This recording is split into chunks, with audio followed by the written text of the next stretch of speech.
अस्सलाम वालेकुम मतीउल्लाह जान MJ TV। बिल्ली थैले से बाहर आ गई।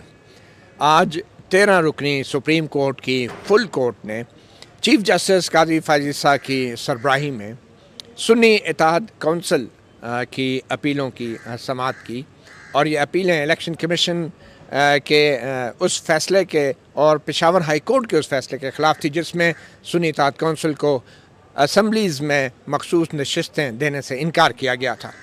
मगर जो बिल्ली थैले से बाहर आई है वो इस फुल कोर्ट के पस मंज़र है। आज चीफ जस्टिस काजी फायज़ ईसा ने जिस किस्म के रिमार्क्स दिए, उनकी जिस किस्म की बॉडी लैंग्वेज थी और जिस तरीके से उन्होंने अपने साथी जजों के रिमार्क्स के दौरान मुदाखलत की और साथी जजों के पूछे गए सवालात का जवाब देने से इलेक्शन कमीशन के वकील को रोका, उस पर बदमज़गी भी पैदा हुई जजेस के दरमियान में भी। और एक मौके पे तो सूरत हाल यहाँ आ गई कि जब जस्टिस आयशा मलिक ने इलेक्शन कमीशन के वकील से मुतनासिब नुमाइंदगी या प्रोपोर्शनल रिप्रेजेंटेशन के हवाले से सवाल किया तो चीफ जस्टिस काजी फायज़ ईसा ने कहा कि आप आगे चलें और आगे बात करें, यानी उनको जवाब देने से रोकने की कोशिश की। तो जिस पे चीफ जस्टिस आयशा मलिक ने कहा कि फिर अगर ये नहीं बता सकते तो फिर आप चीफ जस्टिस हैं, आप ही बता दें प्रोपोर्शनल रिप्रेजेंटेशन आइन के तहत इससे क्या मुराद है। यहाँ तक सूरत हाल पैदा हुई। फिर एक और मौके पे जस्टिस मुनीब अख्तर ने जब ये सिर्फ इतना कहा, महज इतना बोला कि 13 जनवरी के फ़ैसले के बाद एक बड़ा ही एक अनयूजुअल और गैर मामूली फ़ैसला था कि जिसके बाद एक बड़ी सियासी जमात को उसके इंतखाबी निशान से महरूम किया गया, तो फिर उस सियासी जमात के जो इत्तेहादी थे उनकी तरफ से जब इलेक्शन सिंबल उनको भी नहीं मिला तो फिर जो इत्तेहादी सुन्नी इत्तेहाद कौंसिल थी उसको घोड़े का निशान मिलना चाहिए था।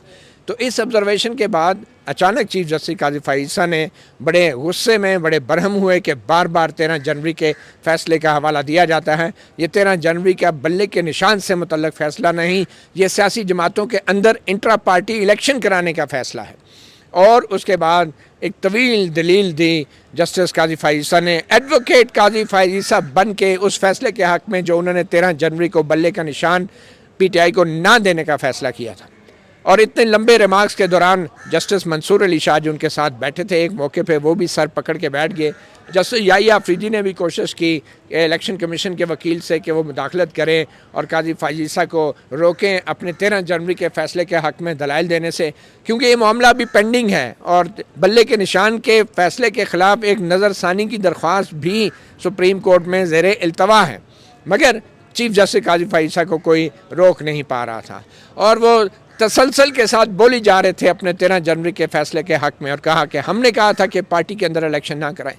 ये एक बड़ा ही गैर मामूली सा एक मुदाखलत है किसी भी जज की तरफ से एक पेंडिंग मैटर में जो सुप्रीम कोर्ट के सामने है। और चीफ जस्टिस जिन्होंने अभी नज़रसानी की वो दरख्वास्तें सुननी है बल्ले के फ़ैसले के हुआ, वो अभी से अपने उस फैसले का भरपूर अंदाज में आज दिफा करते पाए गए। यहाँ तक कि जस्टिस मोहम्मद अली मज़हर भी ये कहने पे मजबूर हो गए कि आप वकील इलेक्शन कमीशन के वकील से कि आप क्यों इस मामले पे जवाब दे रहे हैं और आप नहीं चाहते कि मामला अलग से नज़रसानी के मरहले पे डिसाइड हो, और क्या ये मामला इसी फुल कोर्ट में डिसाइड करना है आपने बल्ले के निशान वाला। तो हकीकत ये है कि बल्ले के निशान वाला जो फ़ैसला है वो बुनियाद है इस मखसूस नशिस्तों के केस की। तो उसकी तरफ महज हवाला दिए जाने पे चीफ जस्टिस काजी फायज़ ईसा जिस तरह गुस्से में आ गए, उससे लग रहा था कि ये फ़ैसला सुप्रीम कोर्ट ऑफ पाकिस्तान का नहीं बल्कि एडवोकेट काजी फायज़ ईसा का है जो एक सुप्रीम कोर्ट के जज हैं। और यहाँ तक चीफ जस्टिस काजी फायज़ ईसा ने कह दिया कि मुझे ये कबूल नहीं है, मैं ये कबूल नहीं करूँगा, I take exception to this. भाई अब क्या हो जाएगा, एक्सेप्शन कर लेंगे? आप एक जज हैं 13 जजों में, आप क्या एक्सेप्शन लेंगे? आप क्या हो जाएगा अगर आप कबूल नहीं करेंगे? आप जजों को रोक नहीं सकते सवाल करने से, ऑब्जर्वेशन देने से। तो चीफ जस्टिस काजी फायज़ ईसा काफ़ी जज्बाती नज़र आए अपने बल्ले के निशान के फ़ैसले के हवाले से। शायद वो जो एक मुहावरा है वो आम तौर पे जो कहा जाता है ना कि चोर की दाढ़ी में तिनका, अब उसका मसला यही है कि आपके दिल में अगर कोई गिल्ट है, कोई दिल में कोई खौफ है, तो फिर आप ज़्यादा जज्बाती हो जाते हैं अपने उन फैसलों के हवाले से जो बतौर सुप्रीम कोर्ट के जज आपने दिए हैं। वो फैसले सुप्रीम कोर्ट के हैं, वो जनाब मोहतरम मौसूफ मसम्मी काजी